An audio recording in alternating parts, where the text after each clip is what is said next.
우리 시간에 같이 한번 기도하겠습니다. 오늘 기도할 제목은 우리의 관계를 위해 기도했으면 좋겠습니다. 인간은 사회적 동물이라고 부르죠.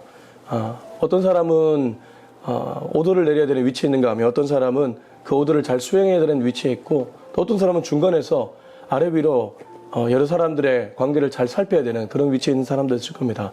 중요한 건 우리가 우리의 자리에서 정말 진심을 다해 최선을 다해 그 관계를 맺어가는 일일 것입니다. 진심에 대해 고개 돌리는 사람은 누구도 없을 것입니다.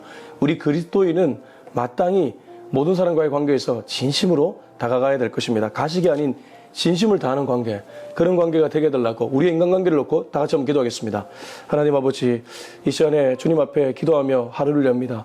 하나님, 우리 주변에 우리와 관계를 맺고 있는 수많은 분들이 있습니다.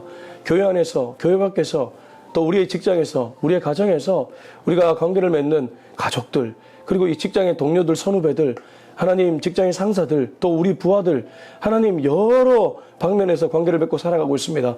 그 한 명 한 명에게 정말 진심 어리게 다가갈 수 있도록 도와주시고 그들을 아끼는 마음을 부어주시며 함께 하나님 나라를 만들어간다는 생각으로 내 자리에서 최선을 다해 그 일을 섬기는 우리 모두가 되게 하여 주시옵소서. 하나님 아버지, 하나님은 우리를 홀로 세우지 않고 함께 사람들을 통해서 하나님 나라도 세워가시고 사회적 동물로 만드셨습니다. 아담을 혼자 만드시지 않고 그의 갈비뼈로 하와를 만들었다는 것은 함께 어울러져 살아가라고 그렇게 만드신 줄로 믿습니다. 우리가 살아가는 직장이나 가정에서, 교회에서 함께 그렇게 어울러져 가기를 소망합니다. 그러다 보면 때로 상처받기도 하고 때로 상처 주기도 할 것입니다. 그러나 포기하지 않고 끝까지 사랑하는 우리 모두가 되게 하여 주옵소서. 예수님의 이름으로 기도합니다. 아멘. 네, 오늘 예레미야 애가 2장 1절에서 마지막 절인 22절까지인데 읽기는 20절에서 22절 읽고 말씀은 전체를 나누겠습니다. 예레미야 애가 2장 1절에서 22절까지인데 20절에서 22절을 읽고 말씀은 전체를 나누겠습니다. 20절 시작. 여호와여 보시옵소서. 주께서 누구에게 이같이 행하셨는지요. 여인들이 어찌 자기 열매 곧 그들이 낳은 아이들을 먹으오며 제사장들과 선지자들이 어찌 주의 성소에서 죽임을 당하오리이까. 늙은이와 젊은이가 다 길바닥에 엎드려졌사오며 내 처녀들과 내 청년들이 칼에 쓰러졌나이다. 주께서 주의 진노의 날에 죽이시되 긍휼히 여기지 아니하시고 도륙하셨나이다. 주께서 내 두려운 일들을 사망에서 부르시기를 절기 때에 무리를 부름같이 하셨나이다. 여호와께서 진노하시는 날에는 피하거나 남은 자가 없나이다. 내가 낳아 기르는 아이들을 내 원수가 다 멸하였나이다. 아멘. 하나님은 구약에 보면 심판의 그림자를 드리울 때가 종종 있습니다.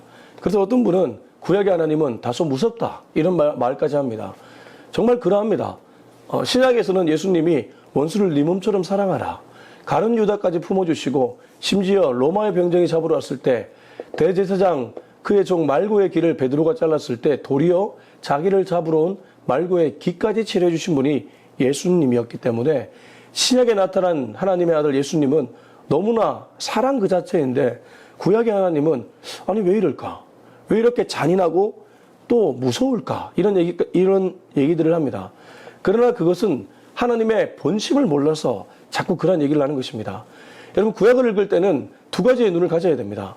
하나는 우리가 하나님 앞에 어떠한 반응을 했는가를 살펴야 될 것이고, 두 번째는 지금 내가 하나님의 본심을 읽고 있는가?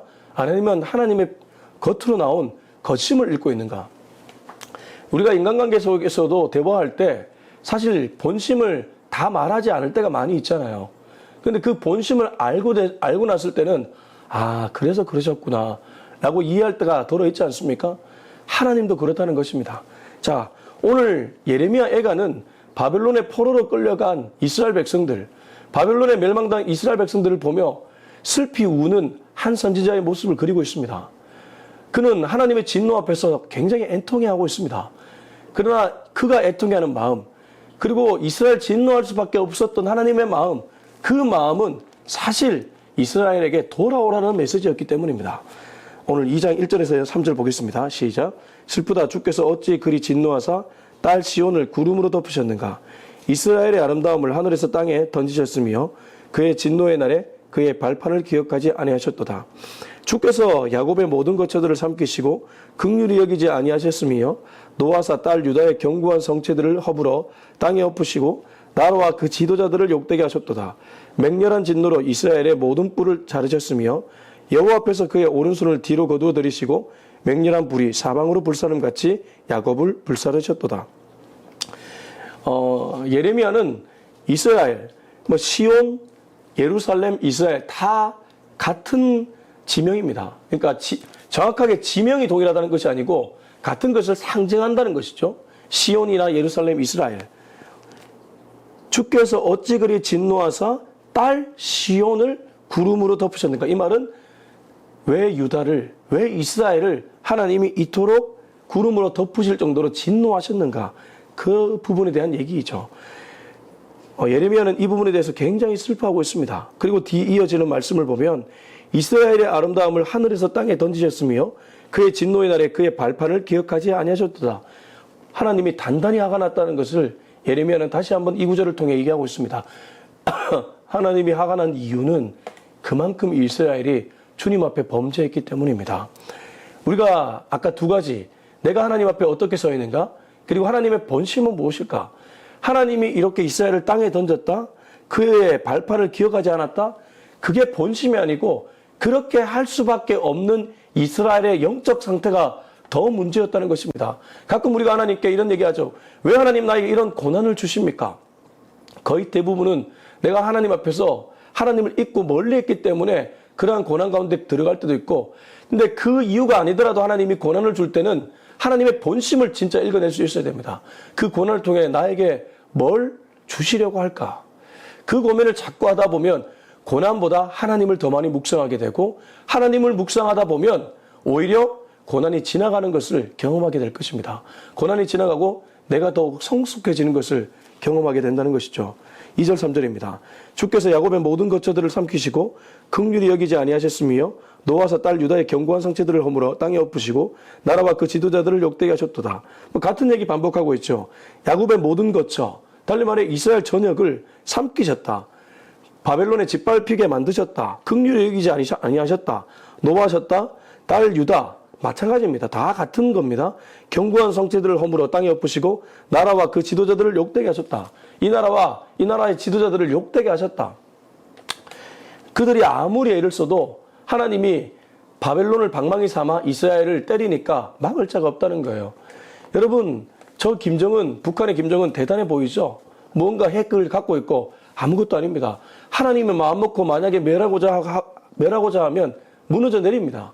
하나님이 다만 둘 뿐입니다. 하나님이 그냥 둘 뿐이라는 거죠. 3절 맹렬한 진노로 이스라엘의 모든 뿔을 자르셨으며 원수 앞에서 그의 오른손을 뒤로 거두어 들이시고 맹렬한 불이 사방으로 불사름같이 야곱을 벌사르셨도다. 하나님의 얼마나 큰 화가 임했는지를 이런 표현으로 얘기해주고 있습니다. 맹렬한 진노라고 표현하고 있습니다. 이스라엘의 모든 뿔을 잘랐다고 표현합니다. 뿔이라는 것은 왜 그 시편에 보면 구원의 뿔이시요. 그 뿔이라는 것은 하나님의 보호하심인데 그 모든 걸 잘라버렸다는 거예요. 원수 앞에서 그의 오른손, 하나님의 오른손은 권능을 가리킵니다. 힘을 가리킵니다. 능력을 가리킵니다. 원수 앞에서 그의 힘과 능력, 권능을 뒤로 거두어들였다는 것은 도와주지 않았다는 것을 의미하죠. 맹렬한 불이 사방으로 불사름같이 야곱을 불사르셨도다. 이 야곱은 진짜 실제 인물 야곱을 가리키는 것이 아니라 야곱의 후손들 이스라엘을 가리키죠. 이스라엘을 이렇게 불사르셨다는 겁니다. 이스라엘을 이렇게 완전히 짓밟았다는 거죠. 거듭 강조합니다. 하나님의 본심은 돌아오라는 메시지입니다. 나에게 돌아오라는 메시지입니다. 이런 하나님의 화를 통해 정신 차리고 돌아오라는 메시지입니다. 자, 4절에서 6절 읽어보겠습니다. 시작. 원수같이 그의 활을 당기고 대적처럼 그의 오른손을 들고 서서 눈에 드는 아름다운 모든 사람을 죽이셨으며 딸 시온의 장막에 그의 노를 불처럼 쏟으셨도다. 주께서 원수같이 되어 이스라엘을 삼키셨으며 그 모든 궁궐들을 삼키셨고 견고한 성들을 무너뜨리사 딸 유다의 근심과 애통을 따르셨도다. 주께서 그의 초막을 동산처럼 얼어버리시며 그의 절기를 폐하셨도다. 여호와께서 시온에서 절기와 안식일을 잊어버리게 하시며 그가 진노하사 왕과 제사장을 멸시하셨도다. 또 비슷한 얘기 반복하고 있습니다. 그래서 예레미야 얘가 읽을 때 참 이게 쉽게 술술 읽혀지지 않는 이유는 같은 얘기인데 표현을 달리해서 반복하고 있기 때문에 이게 무슨 말이지? 눈여겨보지 않으면 눈에 확 들어오지 않는 것이죠. 그냥 기본 기조는 이스라엘이 하나님 앞에 번제했고 하나님이 그들을 몽둥이로 때리셨고 그 몽둥이는 바벨론이라는 나라였고 그로 인해 이스라엘은 멸망당했다. 이 모습을 보며 예레미야는 안타까워하고 지금 슬픔의 노래를 부르고 있는 것입니다. 그 노래가 비슷하게 반복되어 나오는 것이죠.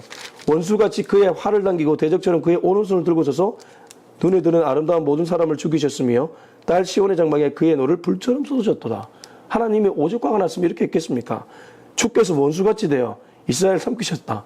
이제는 대놓고 얘기하네요. 주께서 오히려 이스라엘의 원수가 되셔서 이스라엘을 삼키셨다. 그 모든 궁궐들을 삼키셨으며 견고한 성들을 무너뜨리사 딸 유다의 근심과 애통을 거두하셨도다. 근데 5절에 우리가 한번 볼 게 있어요. 5절 그 마지막 부분을 보면 견고한 성들을 무너뜨리사 이렇게 표현하고 있죠. 예루살렘 성이 얼마나 견고하게 지어졌습니까? 솔로몬이 당대 최고의 자재를 활용해서 굉장히 견고하게 지었습니다. 그러나 그 견고한 성이 느부갓네살 왕에 의해 그렇게 하루아침에 무너져 내릴지 이스라엘 사람들을 상상이나 했겠습니까? 근데 그 배후에 누가 있습니까? 하나님이 당신의 성전을 무너뜨린 것입니다. 왜요? 그들이 하나님을 멀리했기 때문입니다. 솔로몬이 성전 지을 때만 해도 신앙이 최고조에 달았죠. 근데 그가 정신이 헷가다가고 처첩들을 두게 됩니다. 처첩들이 들어오고 나서 어떤 문제가 발생합니까? 그들이 모시고 있는 이방신들을 데리고 옵니다. 하나님의 성전에서 버젓이 하나님의 이름을 높여야 되는 성전에서 이방의 신들을 높이는 거예요. 이 시대의 교회가 어떻습니까? 아무리 교회가 견고해지고 시스템이 견고해져도 그 안에 정말 주님을 사랑하는 마음이 없이 기득권이 되고 시스템화돼서 제도화되어서 그냥 몸만 왔다 갔다 하고 나의 목소리만 높이고 있다면 그 교회는 하나님이 기뻐하지 않는 교회가 될 줄로 믿습니다. 여러분, 교회가 작고 크고가 문제가 아닙니다. 교회에 모인 구성원들의 마음이 너무나 중요하다는 것입니다. 나를 높이기 위해 교회 가느냐? 하나님을 진짜 높이기 위해 교회 가느냐? 내가 없어져도 좋습니다. 주님, 나는 사라져도 좋습니다. 오직 주의 이름만 영광받아 주시옵소서. 이런 고백을 드리는 사람들이 교회에 모여있다면 그 교회는 작아도 힘 있는 교회입니다. 하나님이 역사하는 교회고 하나님이 함께하는 교회인 줄로 믿습니다. 그러나 아무리 사람이 많아도 그런 사람들이 없고 자기의 목소리를 높이고 그리고 자기의 직분을 자랑하고 어깨에 완장을 차고 누군가에게 말을 하고 있다면 그건 하나님이 기뻐하지 않는 교회요. 도리어 아무리 견고한 성일지라도 무너지게 될 것입니다. 그리고 동시에 여러분, 교회만이 아닙니다. 우리들의 삶도 그렇습니다. 우리가 아무리 우리의 삶을 견고하게 맞추려고 해도 여기저기서 예상치 못한 변수들이 등장하지 않습니까?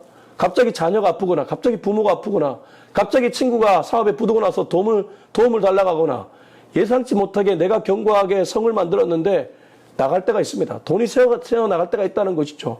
그러니까 정말 그 성을 파수하는 것은 하나님의 손에 달려있다는 것, 그걸 잊지 않는 저와 여러분이 되었으면 좋겠습니다. 여러분, 우리의 성은 하나님이 지켜주십니다. 그렇기 때문에 우리는 언제나 하나님을 볼 수 있어야 됩니다. 6절, 주께서 그의 초막을 동산처럼 헐어버리시며 그의 절기를 펴하셨도다. 그의 초막이라 하면 성전을 가리키죠. 동산처럼 헐어보셨다. 허벌판 만들었다는 거예요. 그리고 당신의 절기를 당신이 폐해버리셨어요. 마음에 들지 않았기 때문입니다. 여호와께서 시온에서 절기와 안식일을 잊어버리게 하시며 그가 진노하서 왕과 제사장을 멸시하셨도다. 근데 여러분, 제가 거듭 강조하지만 이거 본심 아닙니다. 당장 이렇게 하셨지만 진짜 하나님의 본심은 돌아오라는 거예요. 방향을 맞추라는 겁니다. 0점 조정을 하라는 것이죠. 이들이 제사장이고 선지자들이었고 그리고 하나님께 절기를 지켰습니다. 유다 백성들 절기 안 지킨 건 아닙니다. 유다의 절기 때마다 예루살렘 성에 와서 하나님께 절기를 지켰습니다. 근데 눈먼 것, 다리 저는 것 이런 것 드리면서도 하나도 하나님께 죄송해하지 않는 거예요. 그리고 내 마음에 딴 생각 갖고 주님 전에 와서 그냥 예배 드리는 거예요. 그러니까 하나님은 그런 예배를 참지 못해 이러한 진노를 쏟아부으신 것입니다. 그러면 본심은 무엇입니까? 그렇게 하지 말고 0점 조정하라는 것이죠. 돌아오라는 것입니다. 혹시 내가 신앙생활 하면서 무언가 비틀어진 부분은 없습니까? 그 비틀어진 부분을 수정하려면 말씀을 들으셔야 됩니다. 말씀은 정말 주님이 주시는 하나님의 음성입니다. 하나님의 음성을 들어야지 그 음성에 내 소리가 주파수가 맞아집니다. 하나님의 음성 듣지 않고 내 감정에 도취되어 내 음성대로 살아가면 그건 도리어 자기 숭배지 하나님을 경배하는 일이 아닌 줄로 믿습니다. 자, 7절에서 10절입니다. 시작. 여호와께서 또 자기 제단을 버리시며 자기 성소를 미워하시며 궁전의 성벽들을 원수의 손에 넘기셨으며 그들이 여호와의 전에서 떠들기를 절기의 날과 같이 하였도다. 여호와께서 딸 시온의 성벽을 혈기로 결심하시고 줄을 띠고 무너뜨리는 일에서 손을 거두지 아니하사 성벽과 성부학으로 통곡하게 하셨으며 그들이 함께 세하였도다. 성문이 땅에 묻히며 빗장이 부서져 파괴되고 왕고 제도자들이 율법 없는 이방인들 가운데 있으며 그 성의 선지자들은 여호와의 묵시를 받지 못하는도다. 딸 시온의 장로들이 땅에 앉아 잠잠하고 티끌을 머리에 덮어쓰고 굵은 배를 허리에 둘렀으며 예루살렘 처녀들은 머리를 땅에 숙였도다. 자, 7절은 6절에서 계속 얘기하는 부분을 반복하고 있죠. 여호와께서 또 자기 제단 계속 얘기합니다. 솔로몬의 성전 그리고 그들이 만들었던 제단 그걸 버리셨다고 하죠. 자기 성소 예루살렘 성을 미워했다고 합니다. 궁전의 성벽들을 원수의 손에 넘겼다고 합니다. 그들이 여호와의 전에서 떠들기를 절기의 날과 같이 하였도다. 하나님이 그냥 그렇게 한 거 아닙니다. 8절 여호와께서 딸 시온의 성벽을 헐기로 결심하시고 그러니까 하나님이 이 결심을 할 때까지 얼마나 분노 게이지가 쌓였겠습니까? 보통 정말 착한 사람이 분노할 때는 많이 참다가 분노하지 않습니까? 하나님 그냥 분노하지 않습니다. 하나님이 참다가 안 되겠다. 딸 시온의 성벽, 자기의 성벽인데 그걸 헐기로 결심하셨던 것이죠. 줄을 떼고 무너뜨린 일에서 손을 거두지 아니하사 성벽과 성곽으로 통곡하여 하셨으며 그들이 함께 세하였도다. 하나님이 바람 한번 부니까 무너집니다. 하나님이 멸하니까 사라집니다. 대단한 건설자들 어디 있습니까? 없습니다. 여러분 한때 잘 나갔던 기업의 오너들 어디 있습니까? 다 죽어서 땅에 가 있습니다. 그렇지 않습니까? 그의 후손들이 지금 그 기업을 이어받아 경영하고 있지만 그것도 결국 오래가지 못합니다. 다 이 세상의 것들은 잠깐입니다. 사라질 것들입니다. 영원히 사라지지 않는 것, 영원한 것을 우리는 붙잡아야 될 줄로 믿습니다. 그 영원한 것은 바로 하나님이죠.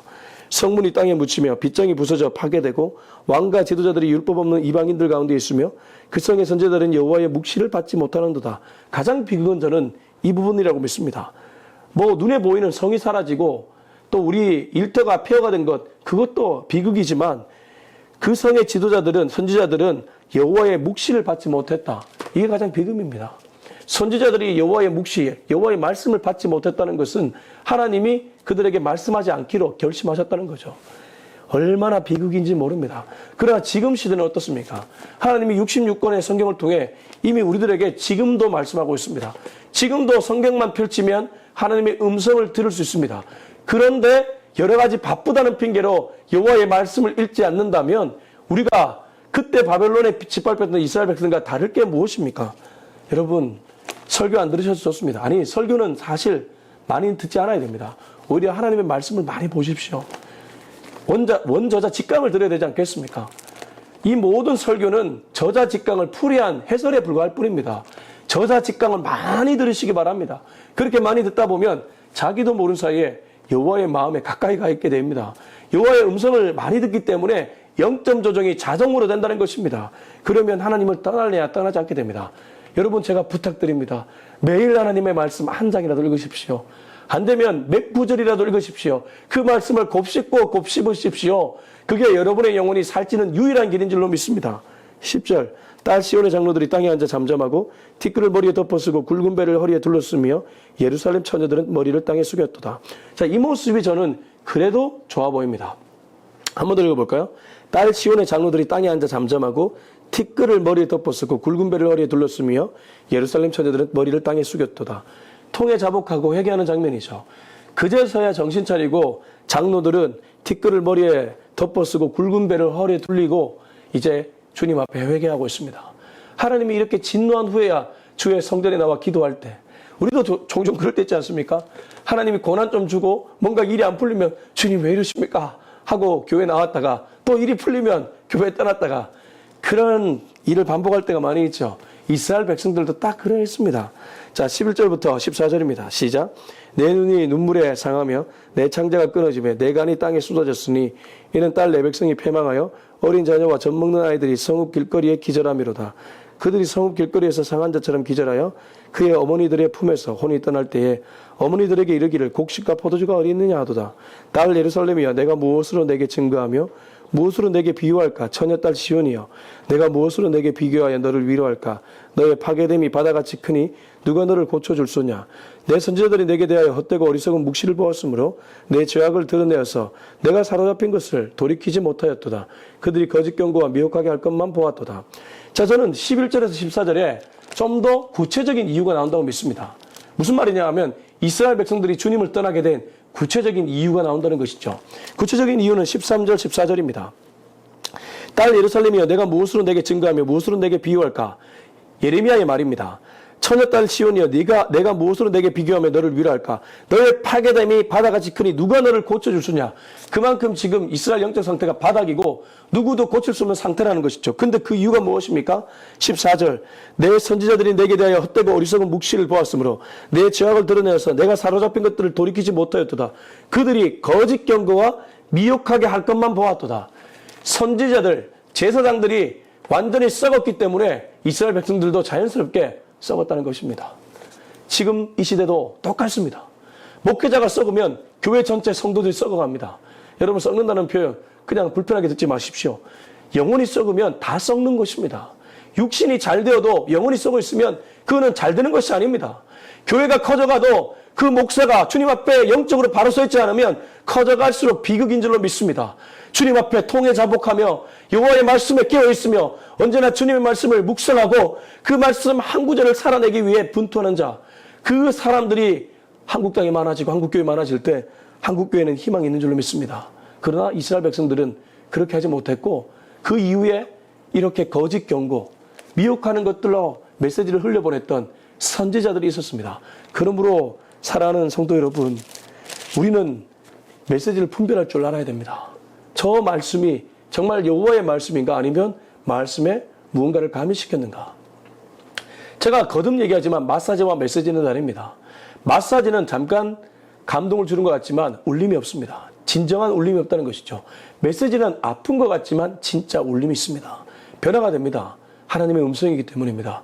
저 목사가 하나님의 말씀을 대언하는가 아니면 자기의 얘기를 하나님의 말씀을 이용해서 대언하는가 분별할 줄 알아야 되고, 이제는 하나님의 말씀을 대언하는 사람, 그 사람의 목소리에 귀를 기울일 수 있어야 될 것입니다. 15절 19절입니다. 시작. 모든 지나가는 자들이 다 너를 향하여 박수치며 딸 예루살렘을 향하여 비웃고 머리를 흔들며 말하기를 온전한 영광이라 모든 세상 사람들의 기쁨이라 일컫던 성이 이 성이냐 하며 내 모든 원수들은 너를 향하여 그들의 입을 벌리며 비웃고 이를 갈며 말하기를 우리가 그를 삼켰도다. 우리가 바라던 날이 과연 이 날이라. 우리가 얻기도 하고 보기도 하였도다 하도다.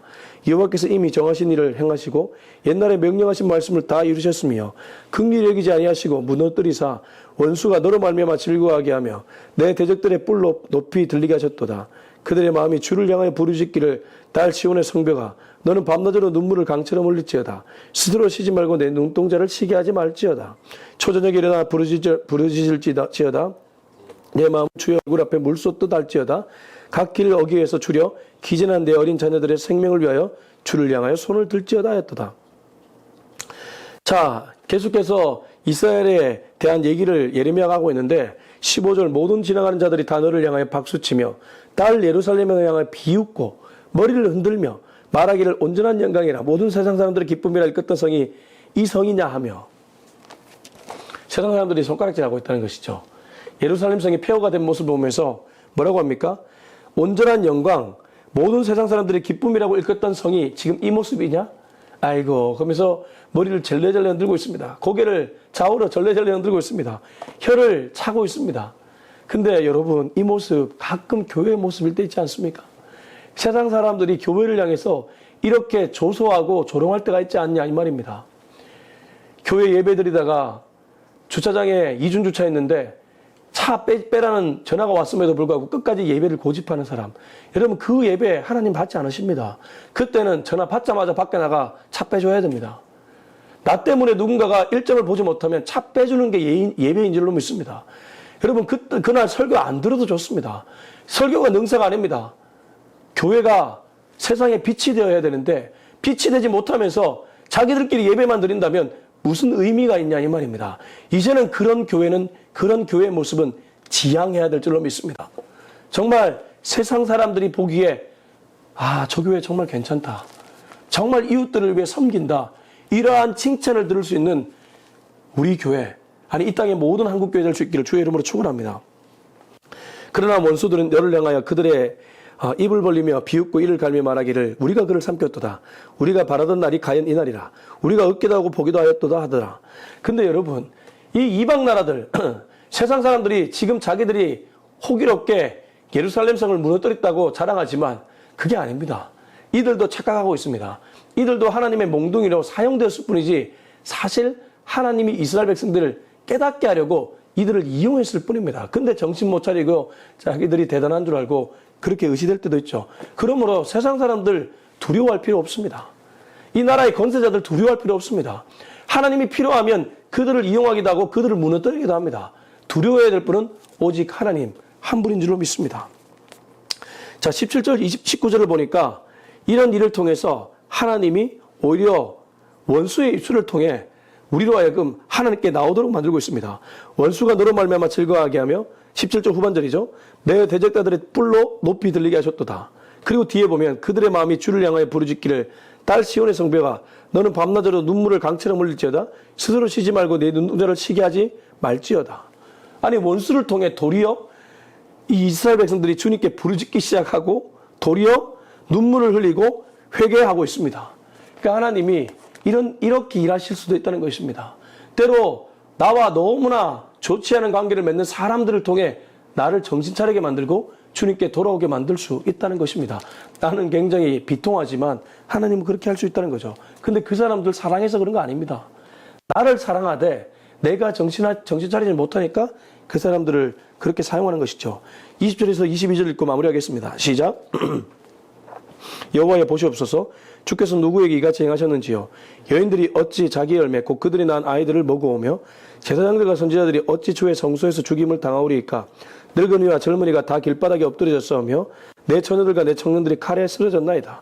주께서 주의 진노의 날에 죽이시되 긍휼히 여기지 아니하시고 도륙하셨나이다. 주께서 내 두려운 일들을 사방에서 부르시기를 절기 때 무리를 부름같이 하셨나이다. 여호와께서 진노하신 날에는 피하거나 남은 자가 없나이다.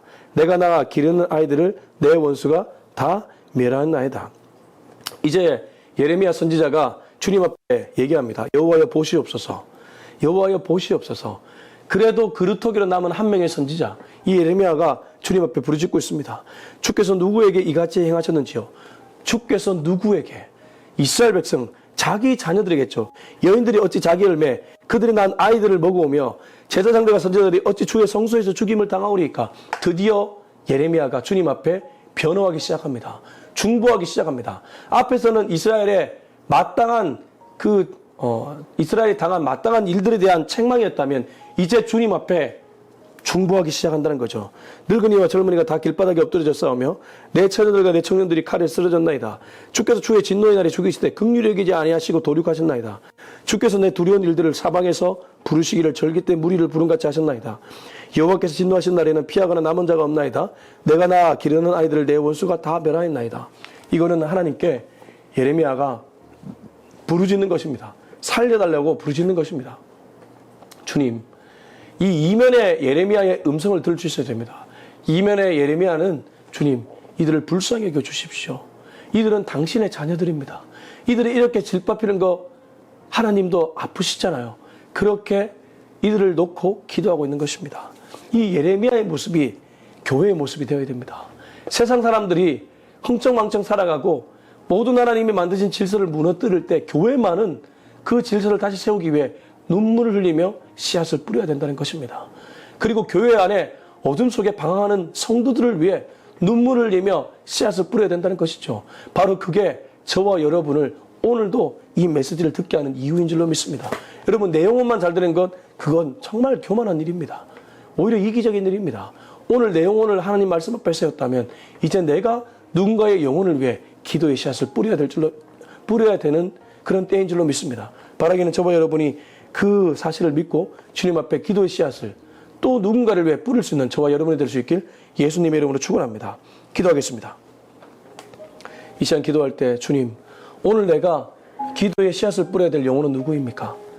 하나님을 알고는 있지만 하나님을 제대로 알지 못해 도리어 열심을 내면 낼수록 하나님을 더 아프게 하고 교회를 아프게 하는 영혼이 있다면 누구입니까?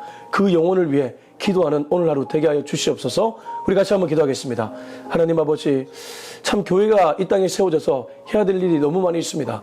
우리 더 바이블 처치는 이 땅의 그리스도인들이 말씀을 떠나 있을 때 그 말씀을 가까이 하도록 정말 이 일을 위해 부름받은 줄로 믿습니다. 하나님, 주님을 믿고 있지만 말씀을 통해 주님을 믿는 것이 아니라 감정에 도취되어 오히려 주님을 믿다가 멀리 떨어져가는 그런 지체들을 세우기 위해 하나님께서 저를 부르시고 우리 교회를 세워주신 줄로 믿습니다.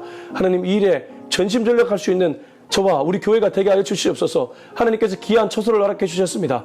이 처소에서 그냥 우리가 우리 것만 잘하고 우리 것만 잘 촬영하는 것이 아니라 정말 주변 이웃들을 섬기고 그들을 세울 수 있는 교회 될 수 있기를 소망합니다. 우리가 만드는 모든 콘텐츠가 우리에게만 소비되는 콘텐츠가 아니라 정말 주변 사람들에게 영향력을 줄 수 있는 그런 콘텐츠가 될 수 있도록 주님 우리를 그렇게 사용하여 주시옵소서. 이제는 우리 주 예수 그리스도 내와 하나님의 사랑과 성령의 기름 부으심이 내가 아닌 하나님을, 내가 아닌 이웃을 더 많이 묵상하며 살기로 다짐하는 우리 모두의 머리 위에 지금부터 영원토록 함께 하기를 간절히 축원하옵나이다. 아멘.